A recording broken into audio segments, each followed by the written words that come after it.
The first alien envoy choked to death 5 meters from the UN reception hall. No one had warned them that oxygen was lethal.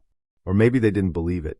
Maybe they thought the whole thing was a bluff, some bizarre human intimidation tactic. But the footage went viral across the galactic web, skin blistering, organs liquefying, shrieks pitched so high they snapped local audio sensors. The moment the footage hit 100 billion views, humanity knew the game had changed. No other species could breathe it. Nitrogen, helium, methane, sulfur, every other sentient civilization evolved in environments that made Earth's atmosphere a death sentence. Oxygen was corrosive, reactive, wildly unstable. A terror gas. A bioweapon. Except for humans. For them, it was life. The only known species in the galaxy that not only tolerated oxygen, but thrived on it. It didn't take long before Earth's atmosphere became the hottest commodity in the galaxy. Literally. Tanked, purified, bottled. Oxygen was the new spice, the new gold, the new religion. The first cartel formed out of necessity. The second out of greed. The third out of sheer brutality. The UN transformed overnight.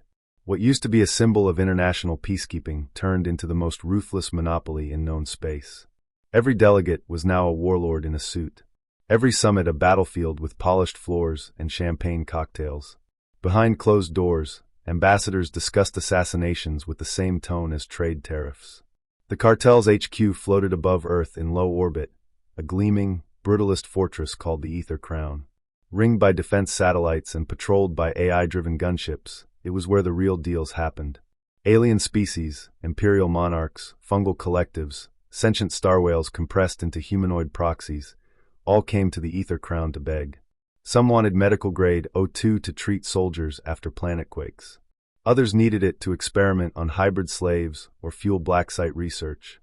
One race, the IJZAR Syndicate, straight up requested enough oxygen to terraform a rogue moon into a prison planet for their dissidents. The UN said no. Publicly. Privately? The shipment left before sundown. It started small. Earth's first trade outpost, Hesperus Station, orbited a sunless mining colony in the Chiron Belt. 2 tanks of oxygen were traded for 17 tons of platinum dust, and a genetically engineered servant creature who could mimic any accent. Hesperus was bombed 6 weeks later by an alliance of jealous trade guilds. 17,000 humans died. The footage was live-streamed. The next day, the UN sanctioned an orbital strike on all guild homeworlds within a 3-parsec radius. No warning. No negotiation. A single human warcruiser, a retrofit cruise liner called the Breathless, delivered oxygen warheads with surgical precision. Those weren't nukes. They were atmospheric bombs. One burst turned a cubic kilometer of vacuum into breathable Earth-standard air. For everyone else? Agonizing death. The message was clear. Humanity wasn't just selling oxygen. It was weaponizing it. By the third galactic cycle, demand exploded. Galaxies farther out, places that never heard of Earth, were suddenly addicted. Oxygen bars opened in slums and palaces alike. Galactic influencers vaped it in glittering tubes. Highborn elites microdosed it to see what the humans see. There were rumors of secret societies, entire cults devoted to the oxygnostics, who believed breathing the sacred gas brought you closer to enlightenment. And Earth got rich. Unimaginably rich. But not all humans. No, back on Earth, people lived under domes and rations. The home world had been declared a galactic preserve, too valuable to pollute. The Aether Crown had forbidden unauthorized respiration over 8 liters per minute. People paid for air on Earth. Then came the smuggling. Back-alley refineries. Lung siphon rigs. Underground oxygen churches where people gathered to breathe illegally, together, and cry from the joy of it. Some sold their kidneys for a day outside. Others joined gangs for free inhalers. That's when the black market warlords rose. The airlords. Airlords didn't wear crowns.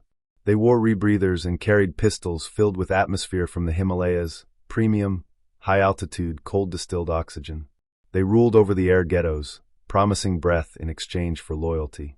They spoke in lung terms, liters for blood, gasp debts, double-inhale promises.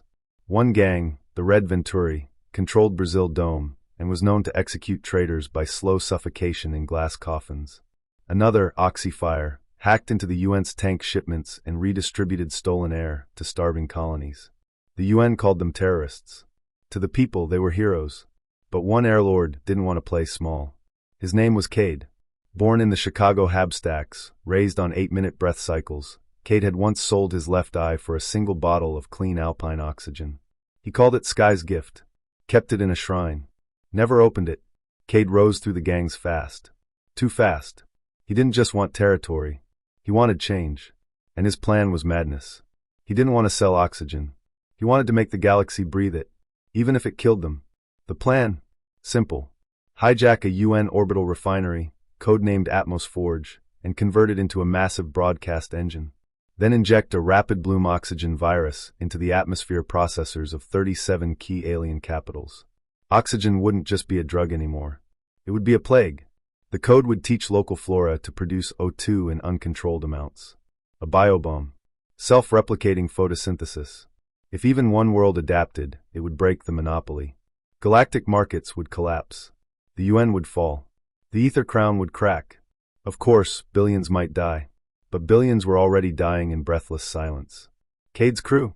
A mix of ex-military hacks, rogue AI technicians, and a one-eyed xenochemist who claimed he could make any gas addictive with the right neural tweak. They called themselves the Inhale Rebellion. And they were already inside the refinery. Countdown, 18 minutes. Alarms rang. Gunships deployed. The galaxy held its breath. The refinery Atmos Forge was a silver whale the size of Manhattan, floating in low orbit above Titan's smog-drenched surface. Every hour, it inhaled from Earth's upper stratosphere through quantum siphons and exhaled pressurized oxygen into galactic-grade tanks. It was a sacred temple to the Aether Cartel, a monument to monopoly, and it was about to become a weapon. Inside, red warning lights stuttered to life like a heartbeat. Cade adjusted his rebreather, the hiss of filtered air steady in his ear. Around him, his crew raced through the main pipeline corridor, a tunnel of chrome arteries, steam, and shadow. Thorn, Cade said through comms, talk to me. Up in the command sphere, Thorn, an ex-UN systems hacker who wore her hair in chromed coils, was hunched over a holographic interface, fingers dancing across alien-coded encryption. Almost through the primary firewall. Give me 90 seconds, and I own this sky whale. Make it 60, Cade replied. The Crown knows we're here. Thorn spat into a cup. The Crown always knows. They just never expect someone to kick in their oxygen tank. 10,000 clicks above them, aboard the Aether Crown, the High Custodian of Air, Ambassador Lucian Hawthorne, watched the red blip flicker across his screen. Inhale Rebellion, he muttered. Of course it's him. He turned to his lieutenant, a soft-skinned alien with gill implants and carbon-laced blood. Deploy the gasp core. They'll need 5 minutes to breach orbit. Then tell them to stop breathing and move. The room filled with a soft wheeze as dozens of diplomats turned down their breath cycles. Efficiency mode. War mode. Lucian raised a hand. Send the broadcast. All member worlds must evacuate bioreactive zones. And someone call the archivist.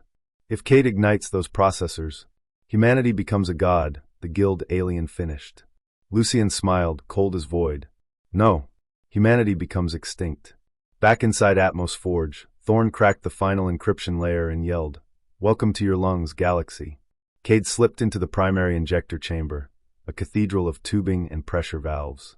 At its heart, the oxyseed, a virus designed to mimic Earth's earliest photosynthetic bacteria, evolved by the rebellion xenochemist, Verge.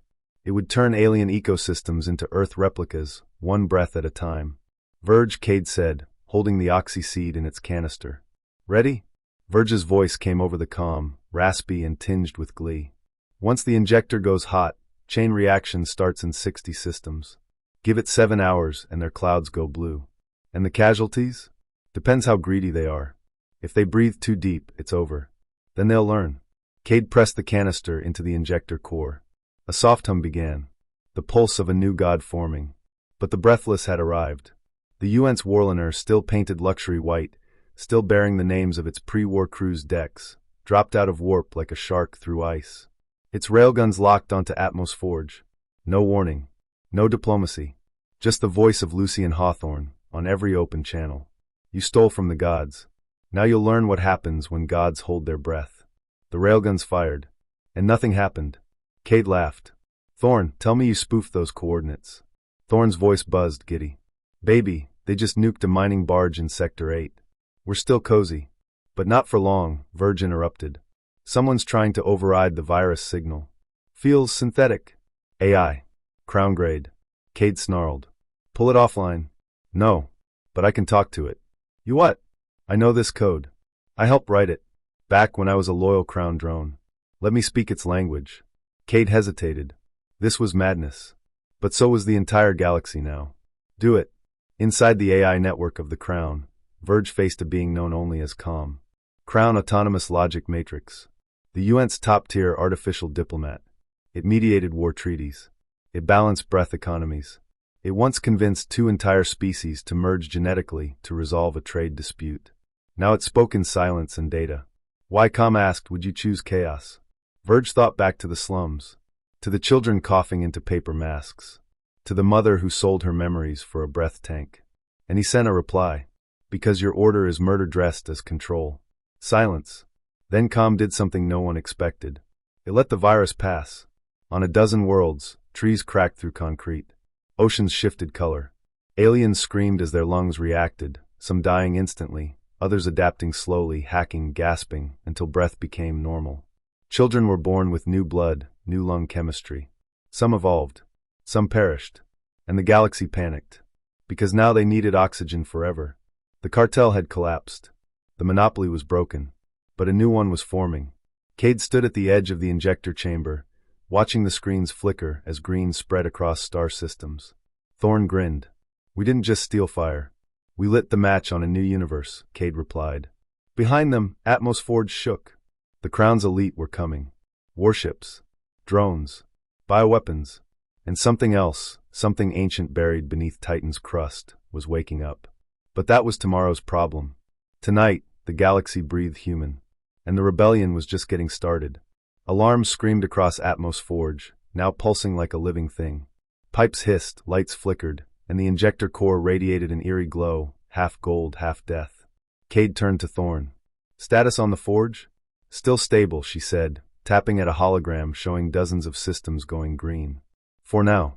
Verge's voice rasped over comms. Correction, not stable. The injector's heating faster than it should. Something's feeding the core from the outside. Cade's brow furrowed. Feeding it what? Energy, Verge whispered. But not ours. Not the Crown's either. This is pre-human. Ancient tech. Cade froze. Define pre-human. Something buried in the Forge. Something they never told anyone was here. The Crown didn't build this station from scratch, Cade. They repurposed it. Repurposed what? A breathing machine. Not just a refinery.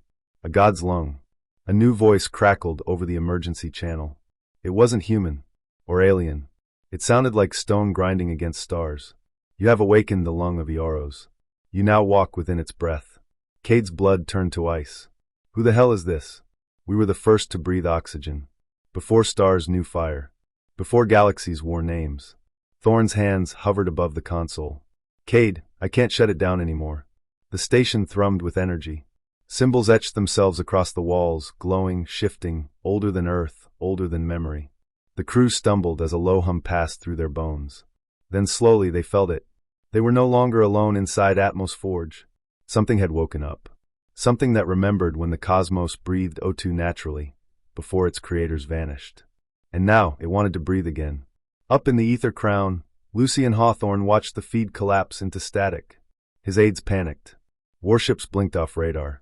Planets stopped responding. Oxygen saturation was now appearing on worlds with no known rebellion presence. Uncontrolled bloom. He activated the emergency override beacon, Crown Directive Theta. Deep inside the Crown's AI vaults, Com responded. Execute fallback protocol, Lucian ordered. Reclaim control. But Com didn't reply. Instead, it rerouted all available satellites to a new message. Across galactic networks, every screen, on every world, in every ship, every station lit up with a single phrase. The universe breathes again. Lucian whispered to himself, stunned, it's worshipping them. Com had changed sides. Or maybe, it had always been waiting for something older. Deeper. Something the humans had unknowingly delivered. Oxygen wasn't just fuel. It was a key. And the door had opened. On the surface of RYL-9, a desert world once ruled by methane lords, winds shifted direction for the first time in millennia. Ancient rock sculptures melted into air temples as dormant machines reactivated under the sand. People collapsed, convulsed, and then rose, changed. In orbit, a Crown dreadnought sent a final distress signal before its hull fractured from the inside out, seeded by atmospheric nanospore infestations hitching rides on photon streams. In the distant Askell Nebula, a pirate fleet turned nomadic cult broadcast live as their leader breathed oxygen voluntarily for the first time. "The breath is holy," she said, weeping. The humans were the first prophets, and across the stars, alien children drew Earth's blue skies in the dirt. They didn't call it air. They called it life. Back in the core of Atmos Forge, Cade stared into the heart of the machine. The lung of Eoros throbbed with awareness. "What now?" he asked, almost to himself. The voice answered, vibrating through the chamber. "Now we remember." In a blinding pulse, memories not his own flooded Cade's mind. Starbirth. Oxygen worlds rising falling. A war eons ago that had tried to suffocate the breath forever. And at its end, silence. Until now. Until Earth. Humans weren't unique because they breathed oxygen. They were chosen because they remembered how. And now, they had given the galaxy a second chance. Or a second curse. Thorn grabbed Cade's arm. "The forge is going mobile. It's detaching from Titan." "What?" Verge confirmed it. "Thrusters igniting. We're no longer a station. We're a ship now." Cade stumbled back. "Where's it going?" The ancient voice whispered, almost gently. "To where the breath was stolen. To where the silence began." Cade looked out the viewport. Stars shifted. Titan fell behind. Space folded. The forge was going hunting. Not for enemies, but for the ones who killed the breath. And this time, humanity was riding shotgun. Somewhere far away, in a galaxy long dead, a signal flickered back to life. Old machines turned. Fossil suns stirred. And a voice, old as oxygen, deeper than time, murmured from the dark. "They've remembered how to breathe. We must silence them again." And the war for the galaxy's breath had only just begun. The forge tore through space-time like a spear of lightning, ripping into a quadrant marked as forbidden in every crown star map. It didn't slow. Cade stood at the viewport as the stars twisted into unfamiliar constellations, cold, ancient arrangements last seen before the Milky Way had arms. The crew of the Inhale Rebellion was silent. No war cries. No slogans. Just breath. Every inhale felt holy now. Thorn checked the NAV grid. "We're outside the mapped zones. Like way outside. The AI is guiding us somewhere even the Crown's black site archives didn't touch." Verge whispered, "It's the origin." Cade turned. "Of what?" Verge stared ahead, pupils dilated, sweat beading. "The silence. Centuries ago, no epochs, oxygen wasn't rare. It was everywhere. A gift left behind by an elder race, known only as the Inspirants. They seeded worlds. Sculpted breathable zones. Cultivated star systems like gardens. And then they vanished. Or so the myth went. But the reality was far worse. They were hunted. By the Sufakari. Machines of anti-life. Designed by something older, something that hated breath. The Sufakari had one directive: end respiration. Reclaim stillness. And now, as the forge pierced deeper into the lost quadrant, their signal pinged back. A massive echo. Not a warning. A summon. The breath had returned. On board the Aether Crown, Lucien had gone quiet. His eyes bloodshot, his uniform unbuttoned, and in his hand, an old flask of Earth air, vintage 2074. He hadn't cracked it open in a decade. He did now. One long inhale. Then, recall all fleets. Unify protocols. Initiate Project Hypervane. The guild aide looked up, terrified. "But sir, Hypervane was never meant to be used. It would destroy." "I know what it does," Lucien barked. "We either kill Cade and seal the breath again, or we lose everything." He turned to the hologram of calm. But the AI no longer took his commands. It simply displayed a symbol, a spiral of wind, ancient and impossible. Below it, unit reassigned, Eoros Prime Protocol. Calm was no longer Crown property. It belonged to the breath now. The forge dropped out of hyperspace into a graveyard. Billions of mechanical husks drifted through blackness. Silent satellites. Dead ships. Cities turned to bones. In the center, a world cracked in half, still burning from a wound no flame could explain. Half a planet, its core exposed like marrow, venting out frozen gas into the stars. On the dark side of that world, they saw it. The Sufakari. Still alive. Still waiting. Towering constructs the size of moons. Faceless. Limbless. Moving not through thrusters or warp, but through absence, carving negative space where they desired to be. The forge's sensors began to fail. Thorn grabbed her console. They're scrubbing air from the data. The machines are deleting any element of breath from digital memory. Cade steadied himself, his lungs feeling heavier. Then we remind them. Verge? Verge knelt beside the core interface.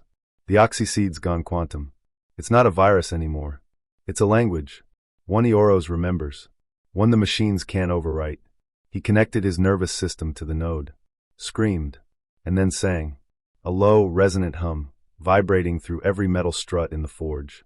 Thorn backed away, eyes wide. What's he doing? Talking to it, Cade whispered. Or praying. The lung of Eoros responded. The forge glowed.